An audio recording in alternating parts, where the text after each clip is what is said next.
100 preguntas y respuestas para comprender el conflicto colombiano es un espacio para divulgar el conocimiento histórico y promover el sano debate. Orientan este programa los profesores Mauricio Albeiro Montoya y Wilmer Zuleta.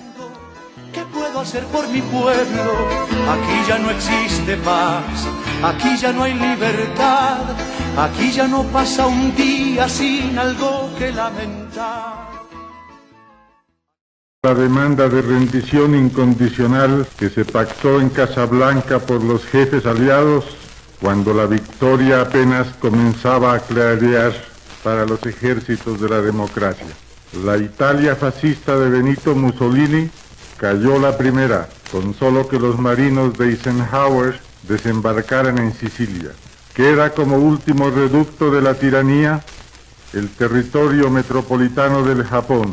Saludemos la paz en Europa con regocijo, pero también con dolor por los hombres que cayeron en su búsqueda, por los que transitaron los ásperos caminos de la guerra, por las ciudades destruidas y las naciones arrasadas, por los que saldrán a recibir la paz con los brazos mutilados, por los que al regresar de las trincheras no hallarán ni cosecha en su huerto, ni llama en el hogar. Sean todos bienvenidos nuevamente a su programa radial 100 preguntas y respuestas para comprender el conflicto colombiano. En estos programas que hemos venido realizando, que son una ampliación o tal vez, como dijimos alguna vez, unos bonus track a nuestras emisiones anteriores, hoy tenemos el placer de tener la voz del profesor Álvaro Tirado Mejía, reconocido académico de nuestro país, doctor en historia, quien además de ser docente de distintas universidades a nivel nacional e internacional, ha sido también diplomático y un gran conocedor de un tema del que estaremos hablando no solamente hoy, sino también en nuestra próxima emisión, la figura política de Alfonso López Pumarejo. Escuchábamos al inicio del programa la voz de Pumarejo en mayo de 1945, cuando emitía un discurso a las postrimerías de lo que sería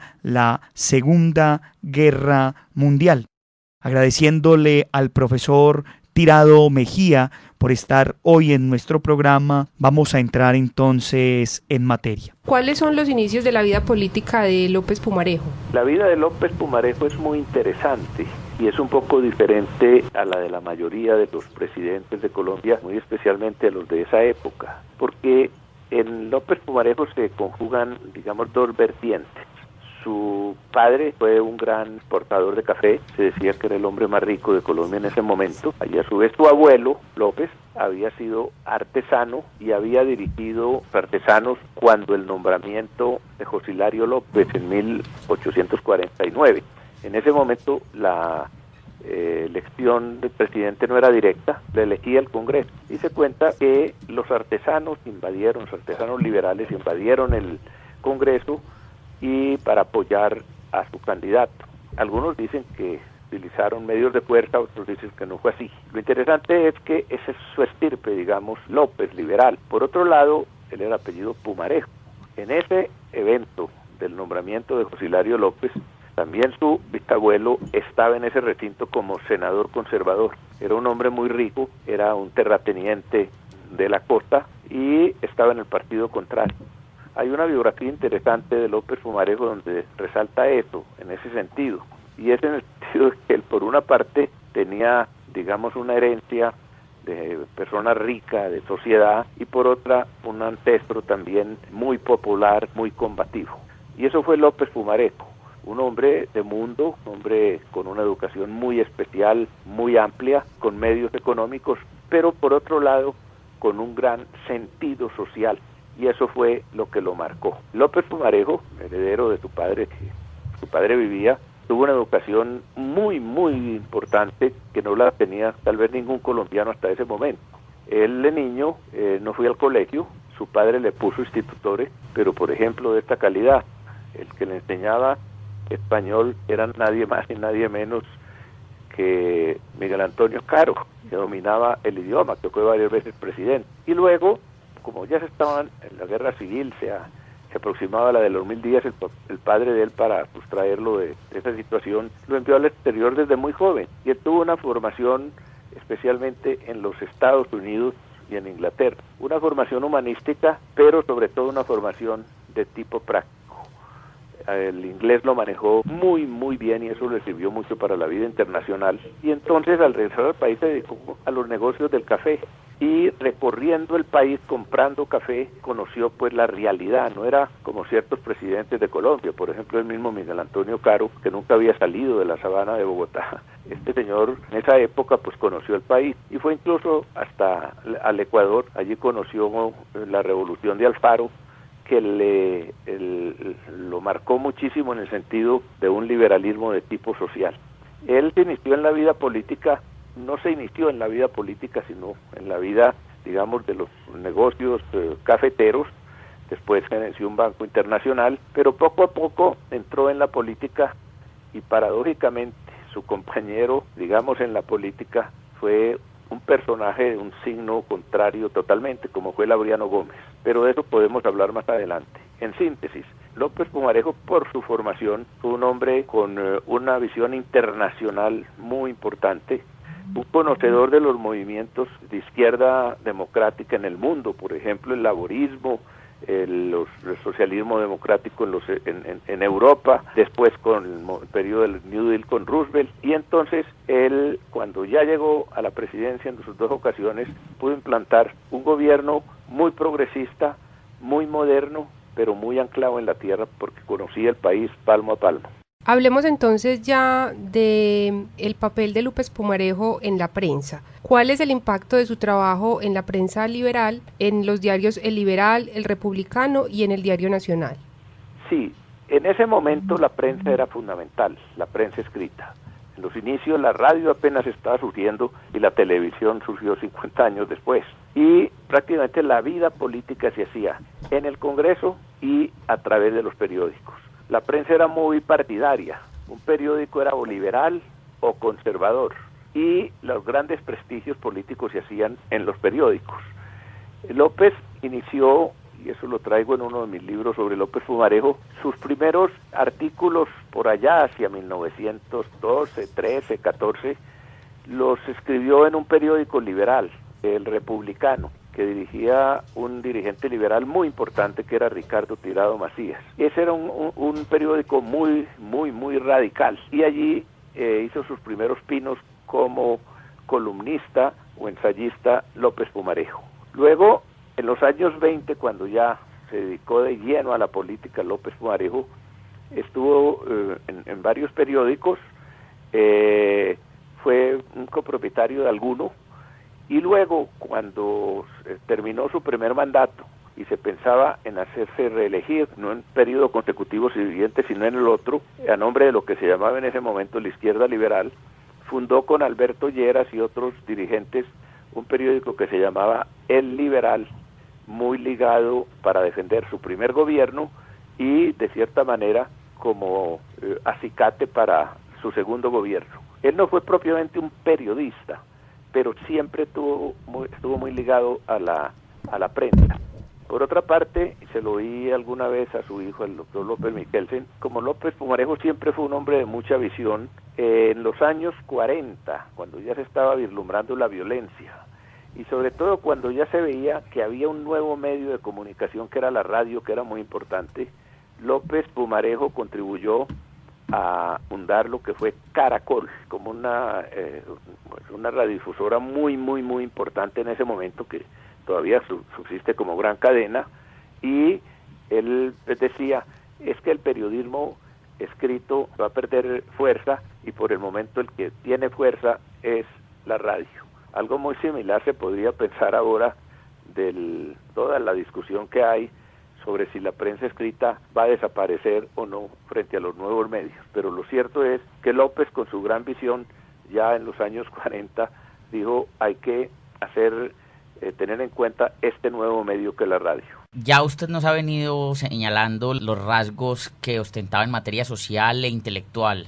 el doctor López. Ahora, como tribuno, ¿cuál fue su importancia? Primero como representante de la Cámara en 1925 y luego como senador en 1930. Bueno, él se inició en cargos de representación en la Asamblea del Tolima. Hay que tener en cuenta que las asambleas en ese momento eran importantísimas. Por ejemplo, las asambleas podían contratar empréstitos públicos y empréstitos incluso internacionales. Eso cambió y ahora todo eso está centralizado y pasa por planeación, otras instancias. Pero en ese momento los departamentos podían endeudarse, por ejemplo, tenían una gran cantidad de funciones que fueron perdiendo, y por eso las asambleas eran tan importantes. Por ejemplo, para poner un ejemplo que podría citar otros similares, en la asamblea de Antioquia en los años 30 y 40 encabezaban las listas y participaban no solamente antioqueños, era Gaitán, era López, era Laureano Gómez, eran los Leopardos, que iban allá porque la asamblea de Antioquia era muy importante.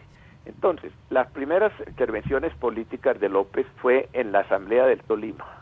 Él había nacido en Honda y siempre se apreció mucho de ser tolimense, aunque su vida prácticamente transcurrió en Bogotá o en el exterior. Luego, ya en los años 20, sobre todo al final del periodo, él estuvo como representante a la Cámara y allí cumplió un papel muy importante, sobre todo en algo que se auguraba, que era ya la quiebra de la hegemonía conservadora. Hay un nuevo mundo que se venía por las situaciones internacionales, la crisis del capitalismo del año 28, 29, etcétera, y entonces desde el Congreso, en esa ocasión, él tuvo una participación muy importante. Luego, realmente ya a partir de los años 30, sobre todo pues después de haber sido presidente 2 veces, realmente su actuación parlamentaria fue prácticamente mínima. Su acción estuvo más en otros campos.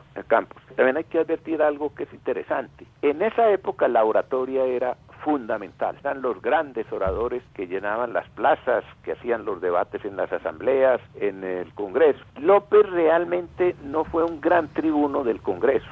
No se podría comparar, por ejemplo, a Laureano Gómez, o a Gaitán, o a Guillermo León Valencia, o a Echandía. Sus discursos eran mucho más, digamos, pues él tenía una formación, con mucha formación de conocimiento económico, etcétera, no eran los del gran tribuno. Sin embargo, como orador de plaza sí fue muy importante. Era una forma muy distinta, por ejemplo, a la de Gaitán o a la de Laureano, y era que él suscitaba tal fervor en los sectores populares que siempre llenaban las plazas y realmente su oratoria se correspondía a esa situación. En ese punto de quiebre que usted señala, profesor Tirado, del régimen conservador, en esa última etapa de participación de López como parlamentario, ¿cuál fue, digamos, su importancia en esa transición hacia el liberalismo de 1930? Fue muy importante por varias razones. En primer lugar, el régimen conservador venía desde los años del 86, ya para el 30 llevaba pues en ese 44, 45, 46 años de dominación. Y entonces había una circunstancia de tipo político, y era que el Partido Liberal estaba como dormido.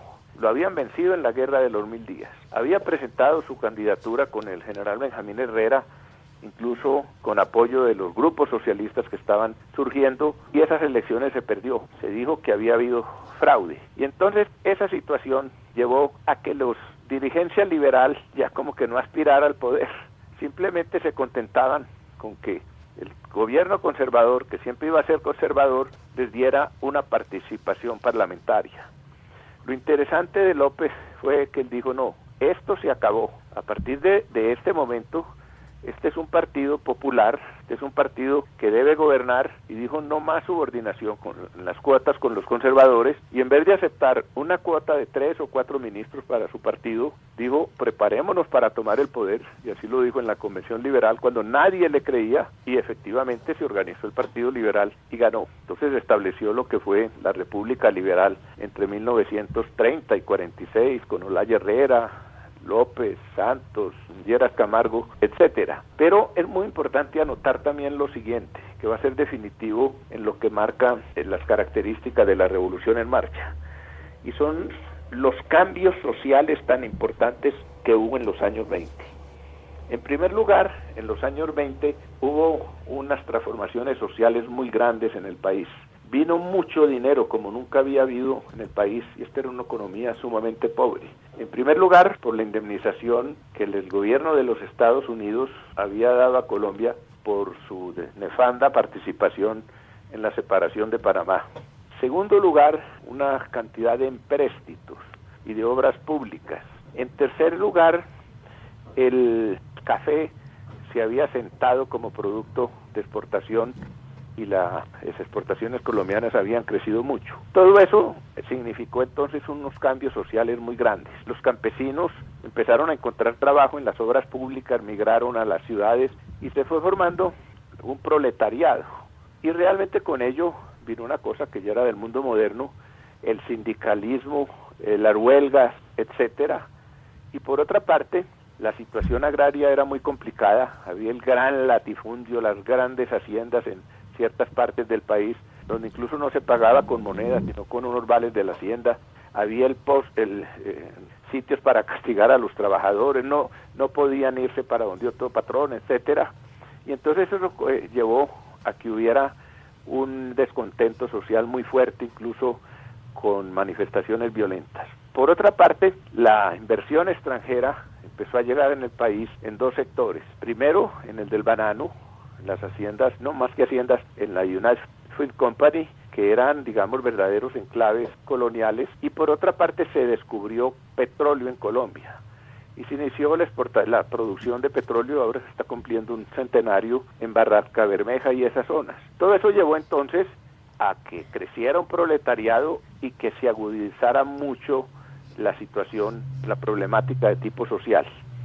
López captó ya desde finales de los años 20 que el país no podía seguir gobernándose con unos criterios totalmente arcaicos y que había que reconocer ese tipo de problemas y solucionarlo. Y entonces su visión de que había que cambiar de dirección en el gobierno, en el Estado, que el Partido Liberal, que ya no debía ser un partido liberal clásico como en el siglo XIX, sino que tenía que ser un partido con una visión liberal, laica, pero al mismo tiempo con un contenido social sumamente fuerte. Y entonces esa conjunción entre su visión de la necesidad del cambio, la debilidad del sistema conservador después de 44 años, agudizado por la matanza de las bananeras, por asesinatos de estudiantes, por la represión con el nuevo movimiento obrero, etcétera, confluyeron para que ese régimen cayera y se pudiera hacer otro tipo de dirección política en el país.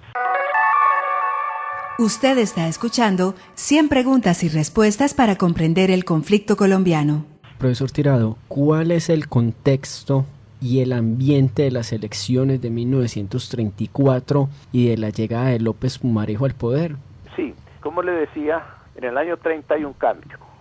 Sube el Partido Liberal. Hay que ver que hubo algo muy importante, que siempre hay que mirar las situaciones internacionales. En el año 29 se había dado la crisis más grande del capitalismo, se cayó la economía norteamericana, la europea, desocupación, todo ese tipo de cuestiones, y eso influyó para ese cambio. Pero entonces el Partido Conservador primero se dividió. En ese momento el poder de la Iglesia Católica era infinito en todos los aspectos del Estado y sobre todo en algo que no le correspondía, que era la política. Era prácticamente el arzobispo de Bogotá el que decía quién iba a ser el próximo presidente, que necesariamente tenía que ser conservador. En ese momento los conservadores se desunieron, se dividieron, y eso se agravó porque el mismo episcopado se dividió. Unos eran partidarios de un candidato, el poeta Valencia, otro del general Vázquez Cobo, y el arzobispo Monseñor Perdomo osciló entre uno y otro, hasta el punto de que le decían no Monseñor Perdomo, sino Monseñor Perdimos. Y entonces influyó esa división conservadora. Los liberales se unieron a través de Olaya Herrera, pero Olaya, con un criterio político muy fino, en vez de hacer un gobierno, digamos, directamente a nombre del liberal, lo hizo como dentro de una unión nacional o algo así por el estilo. Y entonces el gobierno de Olaya, de cierta manera, donde se iniciaron algunas de las reformas, fue un gobierno de transición. Ya para, eso fue en el año 30, que duró hasta el 34. Para la elección del 34, la situación ya era distinta. Los liberales ya habían iniciado unas reformas, los conservadores estaban debilitados por haber perdido pues la elección, sobre todo después de todo ese tiempo de hegemonía, y López Pumarejo entonces planteó un gobierno de partido, y el Partido Conservador estaba manejado, después de esa división tan fuerte, por Laureano Gómez, que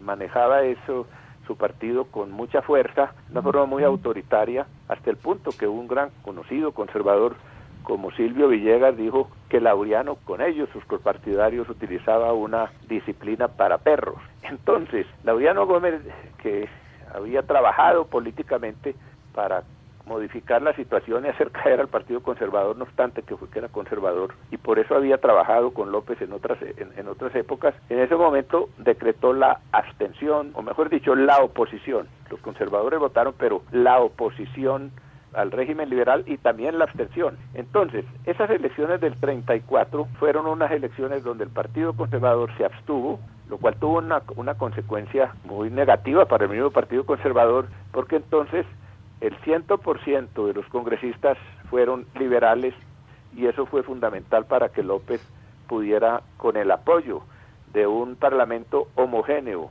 debido a la actitud de los conservadores de no votar, pudiera tener fuerza para sus reformas. Esa elección fue muy importante. Y entonces, como suele suceder, cuando hay un solo partido, pues las divisiones surgen es en el interior.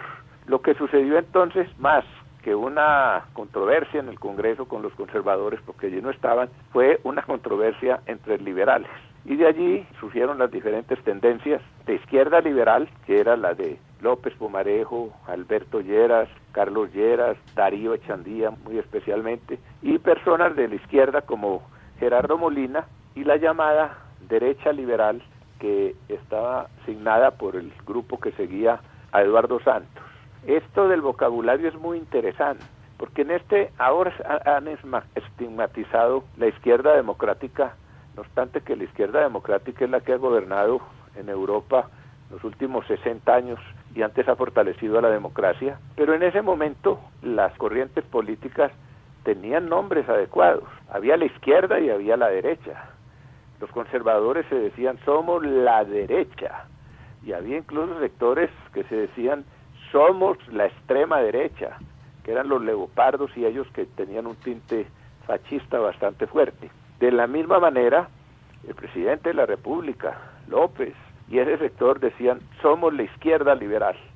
Y había otro sector que así no se denominaban de derecha, como era el santismo, pero sus contradictores le daban ese nombre. Profesor Tirado, hablemos ahora del impacto que tuvo la eliminación del voto de los militares. Eso fue muy interesante por lo siguiente, es que los militares votaban, pero eso pues sucede en muchos países del mundo, incluso a veces aquí se agita esa posibilidad. El problema era la forma como lo hacían. Durante la hegemonía conservadora, yo en mis libros sobre López Pumarejo cito incluso testimonios de muchos conservadores sobre el abuso que había en la votación de la policía y del ejército. El día de elecciones sacaban sin uniforme a los soldados y a los policías, los filaban, los ponían a votar por el candidato oficial, incluso les hacían dar 2 o 3 vueltas y cada vez depositando su voto. O sea que era un